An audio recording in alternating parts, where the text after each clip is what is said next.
rabbil alamin wa bihi nasta'inu ala umuri dunya waddin. Wassalatu wassalamu ala asyrafil anbiya'i wal mursalin wa ala alihi wa sahbihi ajma'in. Amma ba'du. Rekan-rekan yang berbahagia, dalam kesempatan ini di sesi 13 statistik dan probabilitas kita akan membahas tentang interpretasi analisis SPSS, analisis regresi linear berganda, di mana pada sesi-sesi video sebelumnya kita membahas tentang bagaimana cara melakukan analisis regresi linear berganda menggunakan aplikasi SPSS. Nah, pada kesempatan ini kita akan membahas interpretasi dari output analisisnya. Apa saja hal-hal penting yang perlu kita interpretasikan dari setiap output analisis, kita bisa mengartikan hal-hal tersebut seperti apa dan bagaimana. Apa saja yang akan kita interpretasikan dari output analisis? Diantaranya adalah output analysis coefficient, kemudian output analysis excluded variable, dan yang ke-8 adalah output analisis interpretasi dari output analisis plot probability.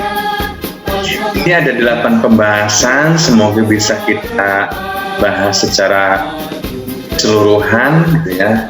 Karena di sini adalah beberapa hal merupakan hal-hal penting yang perlu kita mengerti dan perlu kita perhatikan dari hasil output analisis tersebut, gitu ya.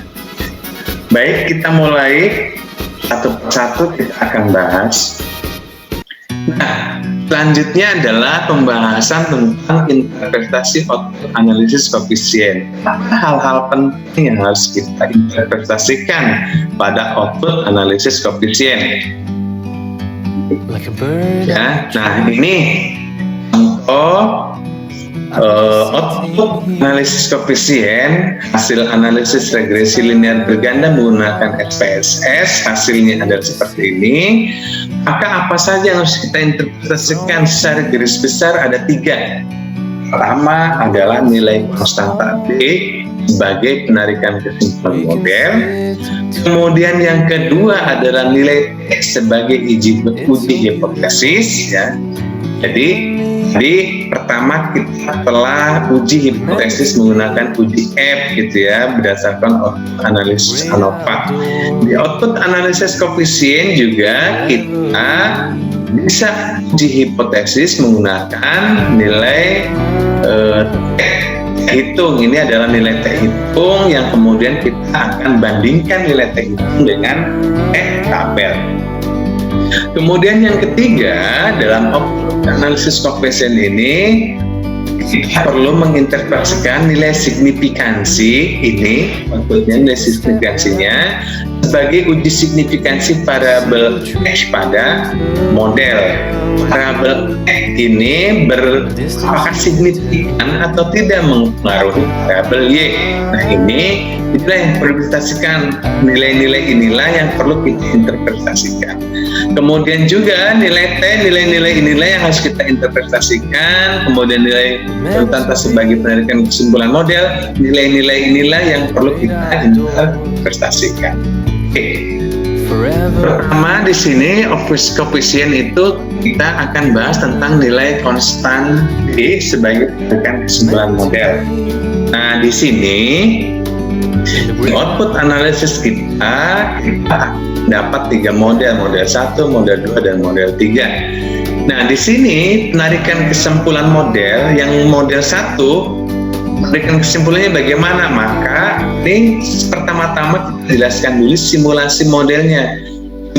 Simulasi model linear berganda adalah Y sama dengan A tambah B1 kali X1 tambah B2 kali X2 tambah B3 kali X3 dan seterusnya, ya. Karena di sini model 1 ini hanya menggunakan 1 variabel X, yaitu luas bangunan, maka modelnya adalah Y sama dengan A tambah B kali X, ya. Di mana nilai A-nya? Nilai A-nya adalah nilai konstan variabel Y, yaitu ini 6557103 kita masukkan di sini. Kemudian nilai B-nya mana? Nilai B-nya adalah ini, konstanta dari variabel luas bangunan 024121886. Maka model 1 adalah Y sama dengan minus 6557103,3 ditambah 40241121,886 X-nya apa? X-nya di sini adalah luas bangunan. Maka menggunakan model 1 menggunakan model 1 kita dapat memprediksi biaya pembangunan rumah. Kita tinggal cari tahu rencana luas bangunannya berapa gitu ya, atau X-nya kita tinggal cari tahu X-nya berapa. Oke, ini adalah model 1. Kemudian model 2, penarikan kesimpulannya model 2 ini sama model 2 karena model 2 menggunakan dua variabel X yaitu luas bangunan dan jumlah sanitari, maka model 2 menjadi Y sama dengan minus 51434,922,6, yaitu area ini yang kita ambil. Ini sebagai konstanta A, ini sebagai konstanta B1, dan ini sebagai konstanta B2. Ya, maka modelnya menjadi seperti ini.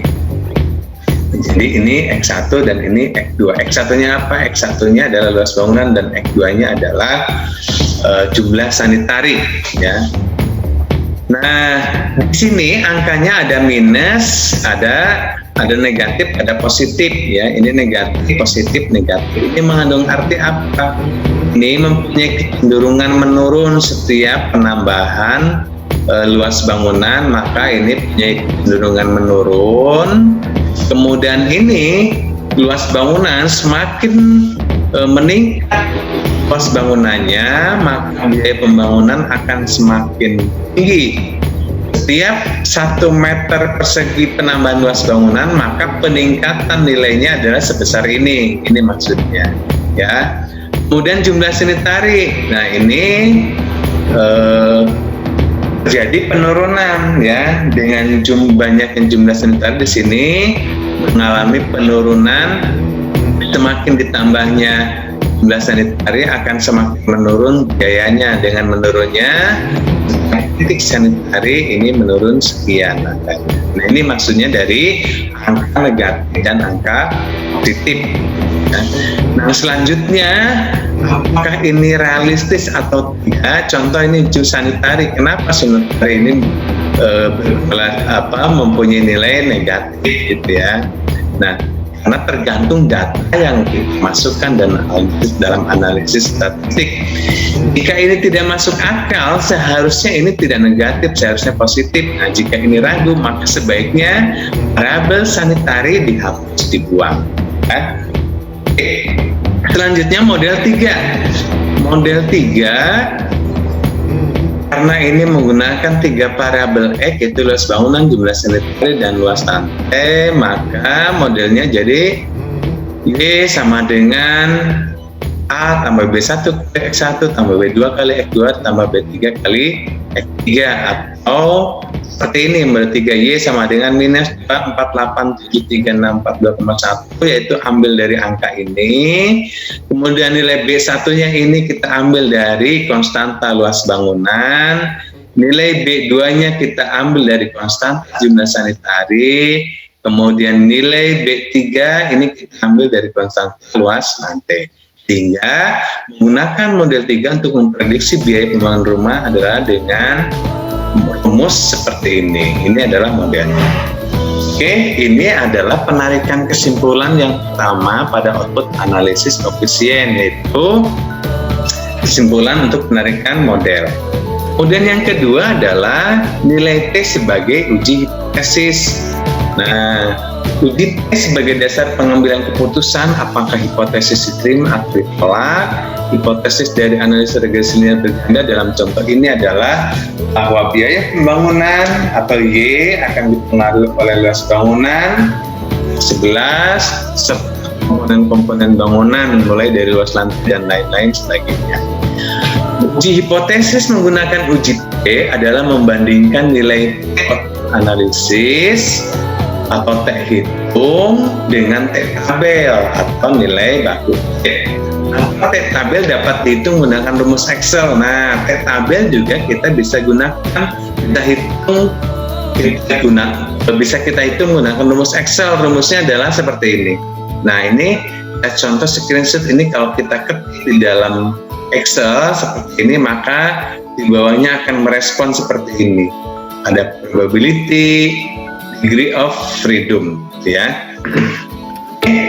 Di mana ini rumusnya P ini probability yang seperti awal sama 0,05 itu probability-nya, sedangkan DF-nya adalah degree of freedom. Degree of freedom itu bagaimana menghitungnya? Degree of freedom menghitungnya adalah N min K. N-nya apa? N-nya adalah jumlah sampling. Sampling yang kita gunakan sebelumnya ada 18.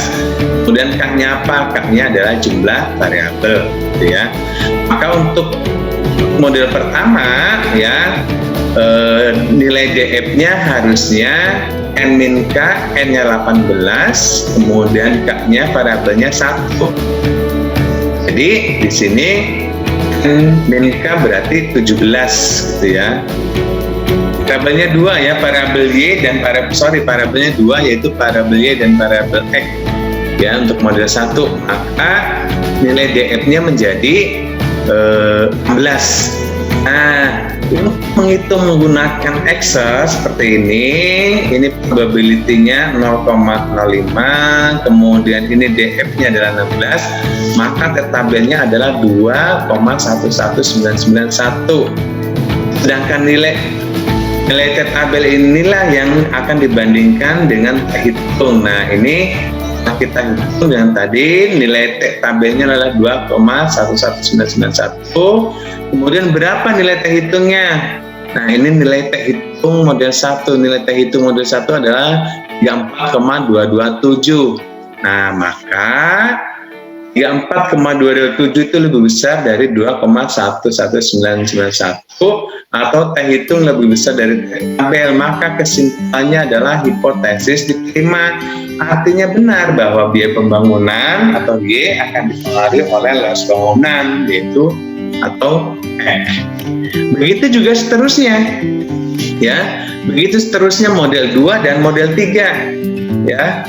Model 2 dan model 3 caranya sama. Yang membedakan nanti ini nilai DF-nya. Model pertama DF-nya 16, kalau model kedua berarti karena variabelnya menjadi 3, 18 kurangi 3 berarti nilai DF-nya jadi 15. Kemudian model 3 nilai DF-nya menjadi 14. Kita hitung saja menggunakan rumus Excel. Rumusnya seperti ini, maka akan muncul hasil T tabel. Atau apabila kita tidak menggunakan rumus Excel, kita bisa mengandalkan nilai baku T tabel ada di dalam buku statistik. Nah, ini adalah contoh nilai baku T tabel. Nah, ini coba kita bandingkan nilai T tabel dengan hasil hitung T tabel menggunakan rumus Excel. Menggunakan rumus Excel tadi, ya, probability 0,05, ya, kemudian DF-nya 16, itu tabelnya adalah 2,11991. Kita lihat nilai baku tabel. Tabel ini di row 16. Nah, 16 karena DF-nya adalah 16. Nya 16. Kemudian probability-nya 0,05. Lihat di sini yang 0,05 ini 0,05, maaf, inilah nilai T tabel. Jadi untuk uji hipotesis dalam koefisien menggunakan nilai T, kita bisa menggunakan rumus Excel untuk menghitung T tabelnya, atau kita cocokkan dengan nilai baku T. Oke. Kemudian selanjutnya adalah nilai signifikansi sebagai uji signifikansi variabel X pada model E. Nilai signifikansi output analisis dibandingkan dengan probability yang ditentukan di awal analisis oleh peneliti. Contoh analisis ini ditentukan di awal bahwa probability-nya adalah 0,05, maka variabel X yang signifikan adalah variabel yang mempunyai nilai signifikasi lebih kecil dari 0,05. Apabila output analisis menyatakan variabel X lebih besar dari 0,05, maka variabel dimaksud bukanlah termasuk variabel yang signifikan mempengaruhi variabel Y. Ya, di sini di contoh kita, latihan kita, variabel Y-nya adalah biaya pembangunan rumah. Nah, variabel yang mempunyai nilai signifikansi lebih kecil dari 0,05 adalah luas bangunan, yaitu 0,00, jumlah sanitari yaitu 0,032, mana jumlah sanitari ini 0,032, dan luas lantai 0,07. Luas lantainya ini signifikansinya adalah 0,007. Nah, itulah variabel-variabel yang signifikan mempengaruhi biaya pembangunan rumah, ya. Oke. Selanjutnya, outline ketujuh adalah interpretasi output analysis excluded variable. Nah, ini interpretasi output analysis excluded variable adalah menjelaskan dua hal. Pertama, kita menerangkan beberapa variabel X yang berdasarkan hipotesis ditolak karena hitung lebih kecil dari tabel. Yang kedua adalah uji signifikansi, terangkan beberapa variabel X yang berdasarkan hipotesis ditolak karena nilai uji signifikansi lebih besar dari 0,05. Nah, contoh ini. Dalam model 1, ya, dalam model 1 ini nilai T hitungnya adalah sebesar 2,1191. Di sini kita lihat nilai T yang lebih besar dari 2,11 itu apa? Lebih besar itu hanya jumlah sanitari, ya. Nah, di model 1 ini jumlah sanitari tidak dimasukkan, hanya menggunakan variabel luas bangunan, maka di sini luas bangunan tidak ada karena digunakan, gitu ya. Ini adalah model 1, variabel-variabel yang ditolak secara hipotesis karena mempunyai nilai T hitung lebih dari kurang dari 2,11 dan mempunyai nilai signifikansi lebih besar dari 0,05. Nah, ini kecuali ini ya jumlah sanitari, maka di model kedua jumlah sanitari menjadi variabel yang signifikan di model kedua, ya. Nah, ini maksudnya adalah seperti ini. Contoh kenapa variabel volume struktur tadi kalau kita lihat korelasinya di atas 95%. Tapi kenapa ini tidak merupakan variabel yang signifikan mempengaruhi biaya? Karena di sini nilai signifikansinya 0,315 ada di atas 0,05, ya.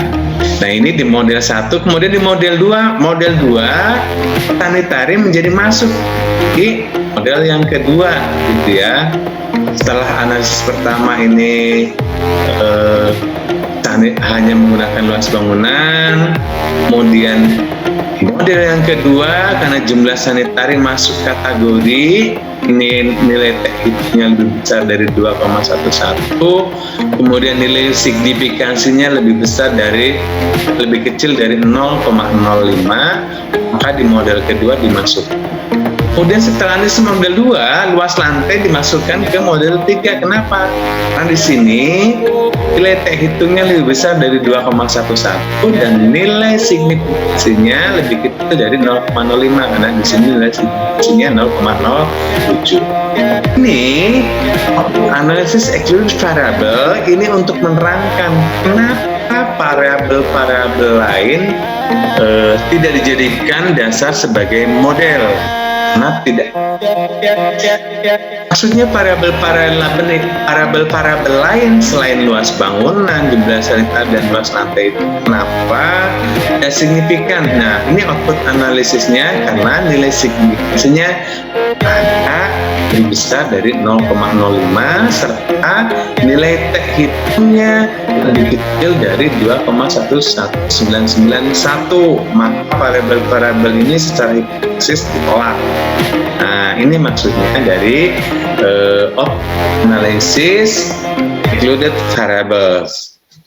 Oke, kemudian selanjutnya adalah tentang interpretasi output analysis probability. Nah, ini pembahasan terakhir ya. Apa yang harus kita interpretasikan pada output analisis regresi linear berganda pada probability? Nah, ini adalah contoh gambar probability-nya. Ada dua hal yang harus kita investasikan dalam probability. Pertama adalah untuk mengetahui linearitas data. Kemudian yang kedua adalah untuk mengetahui normalitas distribusi data.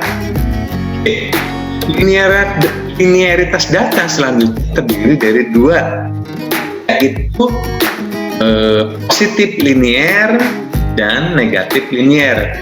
Positif linear itu yang seperti apa? Positif linear yang seperti ini, apabila garis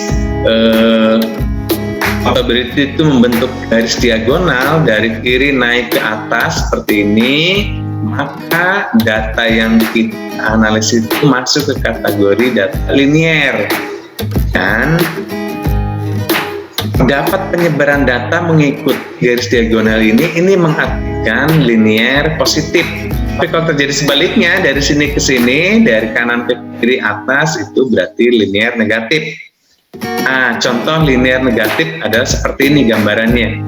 Di sini seperti ini linear negatif. Nah, artinya apabila terjadi linear negatif, apabila garis membentuk diagonal dari kanan bawah ke kiri atas dan titik data menyebar mengikuti garis diagonal, maka mengandung arti negatif linear. Artinya semakin besar nilai variabel X, maka akan semakin tinggi nilai variabel Y. Nah, contoh ini saya mengutip dari spssindonesia.com. Berdasarkan grafik skater di atas terlihat titik data membentuk garis lurus dari kanan bawah naik ke kiri atas. Hal ini menunjukkan adanya hubungan yang linear dan negatif antara variabel stres kerja atau X dengan variabel kerja atau Y. Hubungan negatif ini berarti bahwa jika stres kerja mengalami peningkatan, maka kinerja pegawai akan mengalami penurunan dan sebaliknya. Nah, ini karena contoh yang kita analisis sebelumnya adalah outputnya ini mengandung arti nilai berarti positif gitu ya. Nah, yang berarti positif berarti interpretasinya semakin besar nilai variabel X, maka akan semakin besar nilai variabel Y. Tetapi apabila garis tidak diagonal, maka data yang digunakan adalah non-linear. Nah, jadi kalau garisnya tidak seperti ini, maka ini tidak linear. Artinya kita jangan menggunakan analisis regresi linear, tapi kita menggunakan analisis non-linear. Ya, menjadi garis diagonal seperti ini berarti linear. Selanjutnya adalah bagaimana interpretasi normalitas distribusi data. Ya, nah ini normalitas distribusi data. Uji plot probability ini bertujuan untuk mengetahui apakah variabel data dapat berdistribusi normal atau tidak. Normalitas data dapat dilihat pada pola penyebaran data. Ini bulat-bulat ini adalah penyebaran data. Kemudian dasar pengambilan keputusannya bagaimana? Nah, dasar pengambilan keputusannya adalah apabila garis membentuk diagonal dan titik data ini menyebar mengikuti garis diagonal, maka dapat dinyatakan bahwa data dapat berdistribusi secara normal. Nah, contoh seperti ini, maka ini berdistribusi secara normal.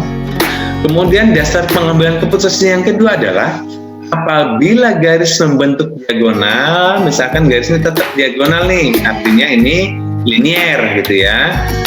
Dan titik data menyebar tidak mengikuti garis diagonal. Ini data-datanya menyebar tapi tidak mengikuti garis diagonal, misalkan ke sini gitu ya. Maka dapat dinyatakan bahwa data tidak dapat berdistribusi secara normal. Bagaimana kalau datanya tidak berdistribusi secara normal? Berarti analisis atau data yang digunakan salah, data yang digunakan gagal. Ini menjadi percuma kita lanjutkan analisisnya. Artinya hipotesisnya juga pasti akan telak ya. Oke. Itu adalah pembahasan yang cukup panjang di interpretasi output analisis pada kesempatan ini. Namun semoga ini tidak menjenuhkan bagi yang mendengar. Semoga ini juga sangat memberikan pemahaman, pengertian, informasi serta manfaat bagi kita semua. Pada akhirnya saya akhiri. Mohon maaf apabila ada kekurangan. Billahi taufiq wal hidayah. Walakum minkum. Assalamualaikum warahmatullahi wabarakatuh.